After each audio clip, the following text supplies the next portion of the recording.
В понедельник родные, коллеги и адвокаты правозащитника Аюба Титиева собрались у ворот колонии в Аргуне. Здесь глава чеченского представительства «Мемориала» отбывал 4-летний срок заключения.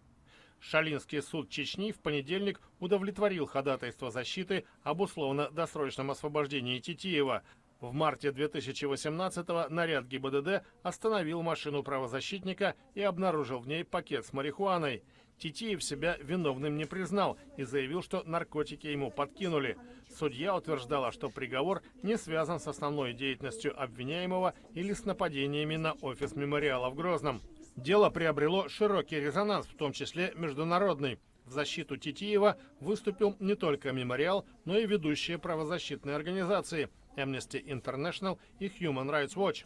Его освобождения требовали оппозиционные политики в России, а также Европейский парламент и президент Франции Эммануэль Макрон.